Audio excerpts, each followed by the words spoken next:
प्रणाम माता जी। आशीर्वाद बेटा। माता जी मैं दीक्षा लेना चाहता था। दीक्षा क्यों लेना चाहते हैं बेटे? मैं शुरू से ही भक्ति मार्ग में हूँ। अच्छा अच्छा। आप तो बचपन से ही भक्ति मार्ग में है रत हैं। अभी अभी आपकी भक्ति प्रबल हो रही है ऐसा नहीं है। पहले से ही आप ईश्वर के प्रति आस्थावान भक्त रहे हैं। दीक्षा लेने के बाद में माँ भगवती की आराधना करने के लिए गुरु परंपरा अपनाना पड़ता है। दीक्षा लेने के बाद में गुरुदेव के बताए हुए मार्ग पर चल कर के आप भक्ति करते हैं, तो आपकी भक्ति में प्रबलता, दृढ़ता, दृढ़ विश्वास के साथ आपको माँ भगवती की आराधना करना चाहिए और गुरु मार्ग से ही करना चाहिए।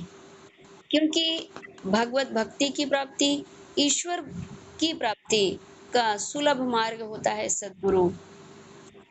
ईश्वर का सानिध्य, ईश्वर के साक्षात्कार कराने वाला होता है सद्गुरु, चाहे वो महिला संत हो या पुरुष संत हो। मनोस्थिति भी आपकी विचलित होते रहती है कभी-कभी। संघर्ष हाँ समस्या सी रहती है मैं संघर्ष लाइफ शुरू से। रहा है बेटे आपका जीवन में। संघर्ष रहा है किंतु संघर्ष में भी आपने धैर्य नहीं खोया। हाँ माता जी। ये माँ भगवती की ही कृपा है। लेकिन पैसा रुक नहीं पा रहा। हाँ माता जी। आता है किंतु चला जाता है पैसे। और शत्रु भी आपके भावनाओं से बहुत खिलवाड़ करते हैं आपके।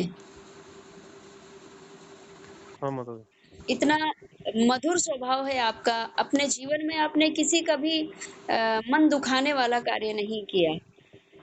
हाँ कभी नहीं करता हूँ माता जी। हाँ, यही सोचता हूँ भला हो मेरे से किसी का। हाँ, लेकिन लोग आपको समझने में देरी कर देते हैं, ये है। माँ भगवती की कृपा आगे भी आपके साथ थी, आज भी है और कल भी रहेगी। जब माँ भगवती की आराधना आप सिद्ध साधक महापुरुष से दीक्षा लेने के पूर्व से ही माँ भगवती की आराधना कर रहे हैं, तो माँ आपकी भक्ति से प्रसन्न होकर के ही अपने मार्गदर्शन करता अपने भक्त से जोड़ देती है। आज आपका फोन सिवनी माँ बगलामुखी दरबार लगा है, इसका भी कारण है कि आपकी भक्ति से प्रसन्न होकर के माँ अपने ही परम धाम में आपको सानिध्य प्राप्त करा रही हैं स्वयं का।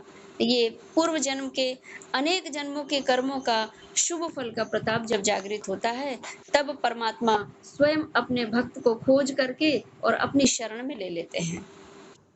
आपका आशीर्वाद है गुरु माता जी। माँ भगवती की कृपा बनी रहे बेटे। मेरा आशीर्वाद आपके लिए सदैव बना रहे। माँ भगवती से ही प्रार्थना करूंगी कि जो भी भक्तजन आपके शरण में निस्वार्थ निष्काम भाव से शरणार्थी होते हैं, उन सभी भक्तों के जीवन का उद्धार करें, कल्याण करें माँ भगवती। मैं केवल मार्गदर्शन करता हूँ, माध्यम हूँ बेटे मैं। करने कराने वाली माँ भगवती ही है। और ब्रह्मास्त्र विद्या की भक्ति सभी मनुष्यों को प्राप्त नहीं होती है बेटे।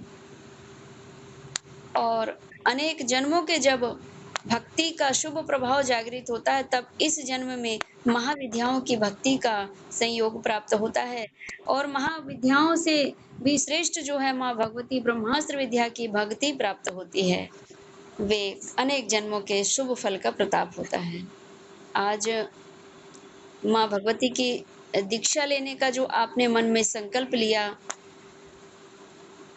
इसके पूर्व मैं कहना चाहूँगी कि माँ भगवती को बहुत अच्छे से जान लीजिए, समझ लीजिए और उनके जो भक्त हैं, साधक सिद्ध महापुरुष को अच्छे से समझ लीजिए, फिर दीक्षा लेने का संकल्प लें आप। क्योंकि मैं जल्दी से ही दीक्षा नहीं देती हूँ कि हाँ माता जी। किसी बेटे ने फ़ोन लगाया, माँ मुझे दीक्षा दे दीजिए। मैं इतना भी माता जी परेशान माता जी ये मैं कह रहा हूँ मैं अगर आप कोई लगे ना ये पात्र है दीक्षा देने के लिए तो ही आप दे माता जी, ना तो ना दे। हाँ, हाँ। पात्र को ही माँ ब्रह्मास्त्र विद्या की दीक्षा दी जाती है। किंतु आपके विषय में मुझे बताने की आवश्यकता है ही नहीं कि आप मुझे बताएँ कि माँ मैं भक्ति में लीन हूँ, आप हैं लीन या नहीं है। मुझ में पूर्वाभास हो जाता है बेटे। और आप निश्चल व्यक्ति हैं, निष्कपट भाव से अपना जीवन जीते हैं। सभी को सटीक मार्गदर्शन देने में आप सक्षम होते हैं। के ऊपर अटूट विश्वास रख कर के आप दूसरों को सहारा दे देते हैं और वो सामने वाला व्यक्ति सफल भी हो जाता है।